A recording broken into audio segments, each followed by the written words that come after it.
All right, folks, you are my poetry people. Today is the day when the rubber meets the road about poetry because we're going to start talking about the things that make poetry look like poetry. So, for example, the most common issue is where to end your lines. Kids look at poems sometimes and they're like, why don't they go all the way to the end? It just seems kind of random. So, here's our focus lesson. I'll just walk you through it fairly quickly and then let you know what you need to do for your guided practice and your independent work. So, line breaks is just where the line ends on poetry. So, like if you look at this poem here by Sylvia Plath, you can see this is a line break, this is a line break, that's a line break, line break, line break, line break, line break, line break, so forth and so on. But there's some rules that you can follow to help the poem have the effect that you want.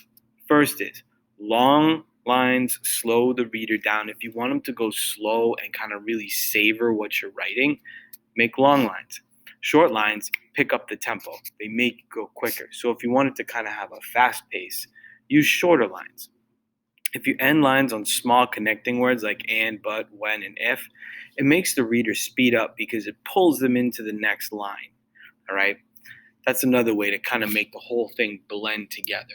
Whereas if you want a lot of focus on certain words or you want the reader to slow down, end your lines on big fat words like beautiful or Elaine or school or quickly or just words that have more than one syllable or nouns especially.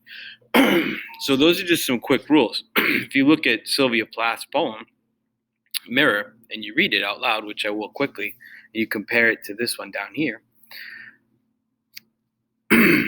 I am silver and exact. I have no preconceptions. Whatever I see, I swallow immediately, just as it is, unmistaked by love or dislike. I am not cruel, only truthful, the eye of a little god, four cornered. Most of the time, I meditate on the opposite wall. It is pink with speckles. I have to look at it so long, I think it's part of my heart. But it flickers. Faces and darkness separate us over and over. Beautiful. Longer lines cause me to slow down. Sorry about the cough. Now, here's another one. Poem as a cat. I think this was William Carlos Williams. Forgot to give credit. This feels like a William Carlos Williams poem. As the cat climbed over the top of the jam closet, first the right forefoot carefully, then hind stepped down into the pit of the empty flower pot. Boom! That was fast, right? That's kind of a William Carlos Williams thing. He likes to write poems like that.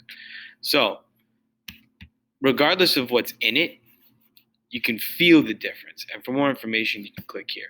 Now, today for work, what I want you to do is first complete the guided practice. You can follow along. But for your independent work, I want you to open up your copy of this.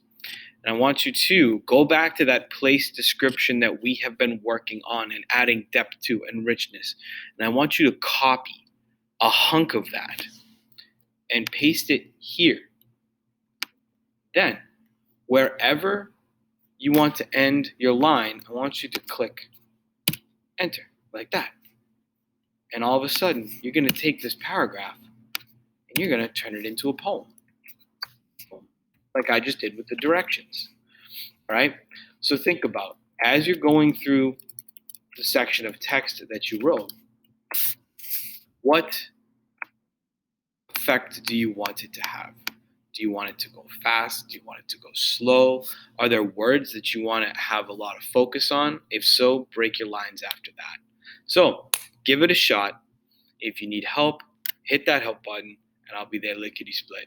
All right, folks, I really look forward to seeing what you come up with. So take it easy, and happy writing.